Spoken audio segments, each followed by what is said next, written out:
ZABoxingNation believes and breaks down. Today is July 30th, 2025, and boxing fans, we just witnessed one of the wildest nights in recent history. A triple world title card in Japan delivered massive upsets, controversy, and history in the making. We've got Ricardo Sandoval pulling off a shocking upset over Kenshiro to become the unified world champion. We have a wild draw between Antonio Vargas and Dago for the WBA bantamweight belt. A statement stoppage by Takami to capture gold. Adrian the Problem Broner calling out Jake Paul. Manny the Pac-Man Pacquiao ranked again at 46 years old. Clarissa T-Rex Shields ready to defend her titles once again. Plus, future fights like with guys like Jaron Ennis and his next opponent I want to be revealing to you guys in this video. And also your favorite segment on this day in boxing history. Let's break this all down. Let's start with the biggest shock of the night. Ricardo Sandoval, the pressure fighter from California, just dethroned Kenshiro. That's the long reigning WBC, WBA flyweight champion in his own backyard. This was supposed to be another night for Kenshiro. He was supposed to put on another masterclass with slick movement, pinpoint jab, perfect timing, but Ricardo Sandoval obviously had other plans.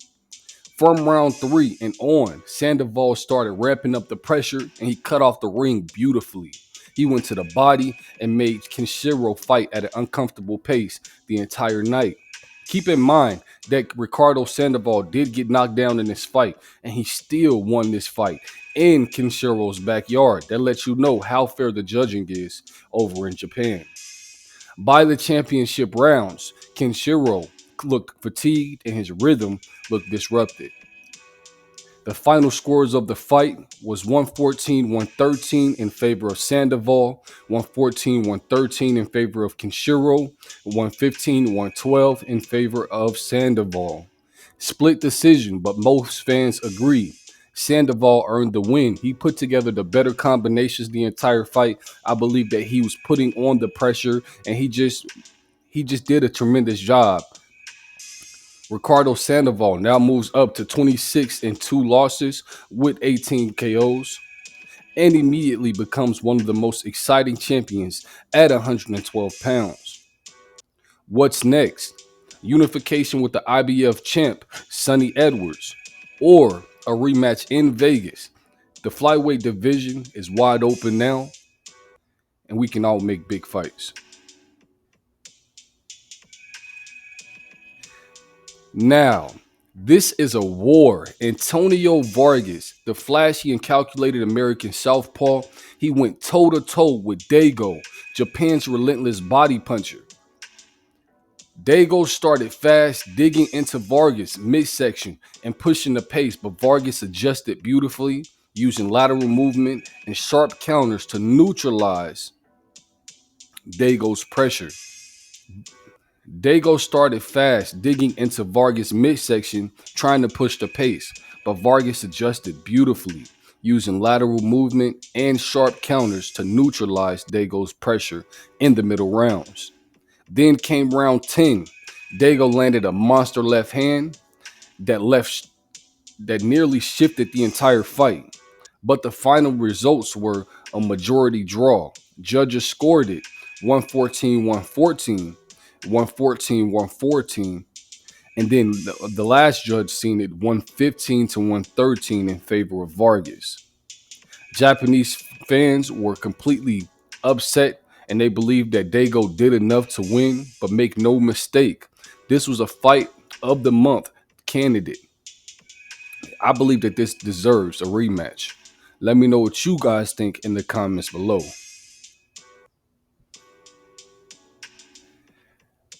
Takami versus Rosa.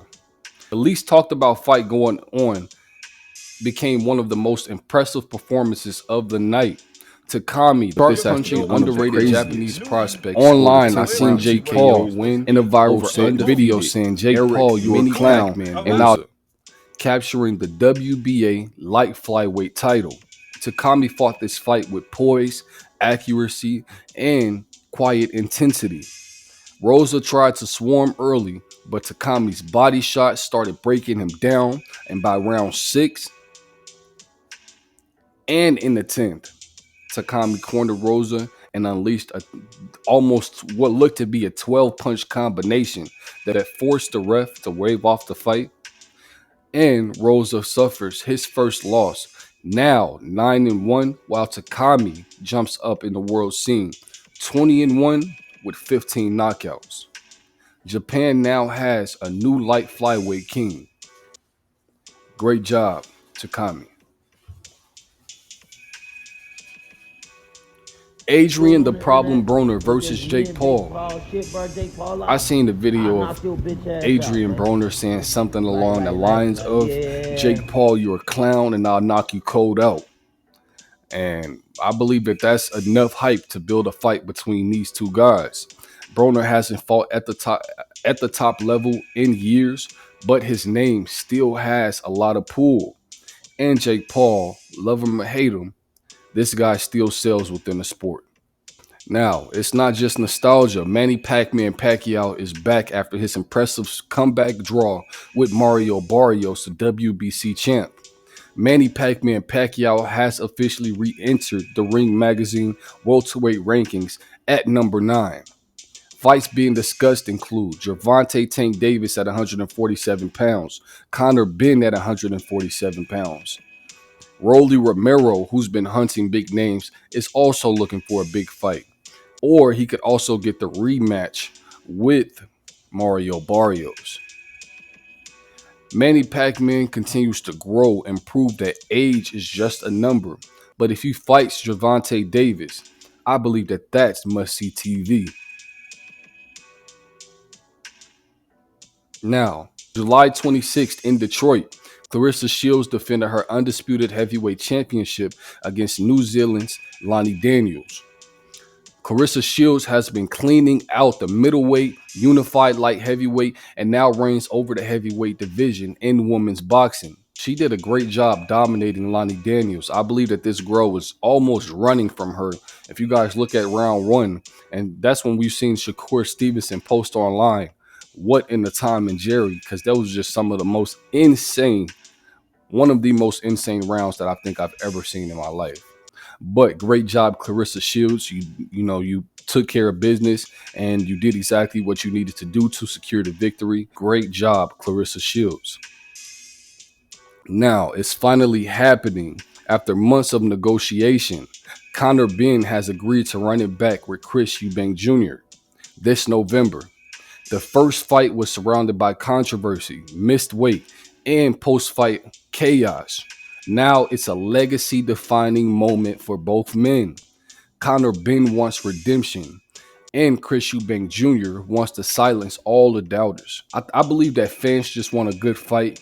I know that Chris Eubank Sr. is against this fight because of the injuries that his son had endured in the first fight, but I believe that if Chris Eubank Jr. says that he's ready and he's willing to take this fight on again, I believe he outboxed Conor Benn quite easily. It was just that Conor Benn did land a lot more of the power shots within the fight. Great job to both of these fighters, and I would love to see it again. Let's keep this family rivalry going. This is over 30 years in the making. Now, we have Butterbean. Butterbean, who's 58 years old. Eric Butterbean-esque has dropped over 200 pounds and says he's ready and willing to fight again.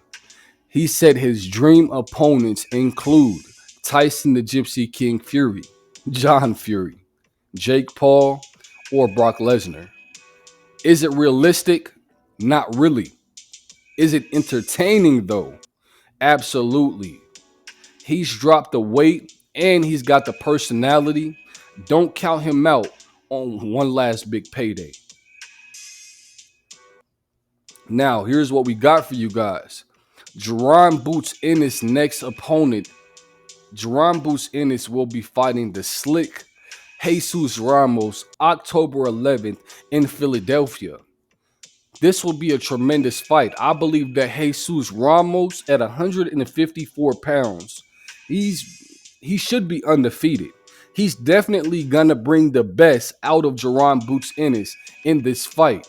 I believe that this is the biggest fight for Jaron Boots Ennis to date. Both are young, both are explosive and hungry.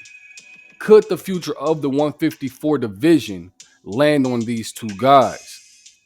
And who do you believe wins if they do fight? Would you have Jaron Boots Ennis or Jesus Ramos? Let me know in the comments below because I'll be replying to everybody.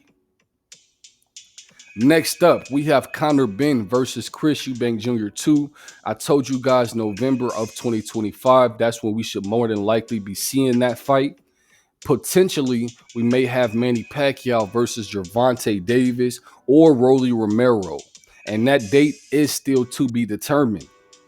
We have Hamza Shiraz, who's also calling out Canelo Alvarez after everyone keeps on making comparison. After Hamza Shiraz's last fights with Edgar Berlanga, and they believe that he would just stylistically match up with Canelo Alvarez. I still believe that it's too early, but Hamza Shiraz is looking like he's warming up to the idea of fighting the pound for pound 168-pound champion, undisputed champion, Canelo Alvarez. Now, for your favorite segment on this day in boxing history, let's rewind the clock. 1998, Oscar De La Hoya defeated Genaro Hernandez in a clinic 8-round fight that reminded everyone why Oscar De La Hoya was boxing's golden boy. In 2005, we have Ricky Hatton beat Carlos to unify the 140-pound division in Manchester. Hatton was in his prime, and that energy that night was completely unreal. And today, July 30th, 2025, Ricardo Sandoval becomes the new unified flyweight king, stunning the world and continuing the tradition of greatness on this historic date. Let me know what you guys think about those fights. Let's recap though. We have Sandoval massive upset, Vargas versus Dago's wild draw, Takami's breakout TKO, Adrian the Problem Broner calling out Jake Paul, Manny Pac-Man Pacquiao finally hitting the pound for pound list, Manny Pac-Man Pacquiao hitting the list at 46 years old, Clarissa T-Rex Shields ready to defend her belts once again, Conor Benn versus Chris Eubank Jr. 2 incoming. Then we also have Jaron Boots Ennis versus Jesus Ramos. That fight is going to be massive. Boxing never sleeps, and neither do we. Let me know in the comments below, did the judges get it right for Sandoval? Should Adrian the Problem Broner fight Jake Paul? Can Manny Pacquiao win another world title? Can Manny Pacquiao win another world title? Don't forget to like, comment, share, subscribe, and turn on post notifications so you never miss out on an update. This is ZABoxingNation, where champions get analyzed and legends are made. And if you're new here, keep your hands up, and I'll catch you in the next one.